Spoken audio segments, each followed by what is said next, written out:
ഉപ്പുതറ കണ്ണമ്പടിയിൽ സ്ഥിരം ഡോക്ടർമാരെ നിയമിക്കണമെന്ന് ഇടുക്കി ജില്ലാ ഉപ്പുതറ ഡിവിഷൻ NDA സ്ഥാനാർത്ഥി രതീഷ് വരകുമല. വനത്തിനുള്ളിൽ താമസിക്കുന്ന ഉന്നതിയിലെ ജനങ്ങൾ രോഗം കൊണ്ട് വലയുന്നവരാണ്. ഇവർക്ക് ചികിത്സ ലഭിക്കണമെങ്കിൽ കിലോമീറ്ററോളം യാത്ര ചെയ്യണം.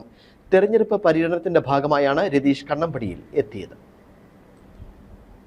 ഉപ്പുതറ പഞ്ചായത്തിലെ ആദിവാസി മേഖലയായ കണ്ണമ്പടിയിലെ ആരോഗ്യ ഉപകേന്ദ്രത്തിൽ സ്ഥിരം ഡോക്ടറെ നിയമിക്കണമെന്ന് NDA ഉപ്പുതറ ജില്ലാ ഡിവിഷൻ സ്ഥാനാർത്ഥി രതീഷ് വരകുമല ആവശ്യപ്പെട്ടു. ഈ മേഖലയിൽ താമസിക്കുന്നവർക്ക് നിരവധി ആരോഗ്യ പ്രശ്നങ്ങളുണ്ട്. പക്ഷെ വളരെ ദൂരെ യാത്ര ചെയ്ത് ടൗണിലുള്ള ആശുപത്രിയിൽ ചികിത്സ തേടാനാണ് ഇവർ വിധിക്കപ്പെടുന്നത്. ഇത് ദുഷ്കരമാണ്. കണ്ണമ്പടിയിൽ ആരോഗ്യ ഉപകേന്ദ്രം ഉണ്ടെങ്കിലും ആഴ്ചയിൽ ഒരിക്കൽ മാത്രമാണ് ഡോക്ടർ എത്തുന്നത്. സ്ഥിരം ഡോക്ടർ ഇല്ലാത്തത് നാട്ടുകാരെ വലയ്ക്കുന്നുണ്ട്. സ്ഥിരം ഡോക്ടർമാരെ നിയമിക്കാൻ നടപടി സ്വീകരിക്കണം. തെരഞ്ഞെടുപ്പ് പര്യടനത്തിന് കണ്ണമ്പടിയിൽ എത്തിയപ്പോഴാണ് രതീഷ് ഈ ആവശ്യം ഉയർത്തിയത്.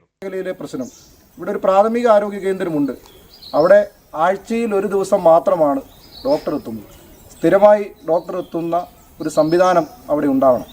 ഈ കണ്ണമ്പടി ആദിവാസി മേഖലയിൽ താമസിക്കുന്ന ആളുകൾക്ക് ആരോഗ്യ മേഖലയിലും അടിസ്ഥാന സൗകര്യത്തിൻ്റെ കാര്യത്തിലും വികസനങ്ങൾ ഇനിയും എത്തേണ്ടതുണ്ട്.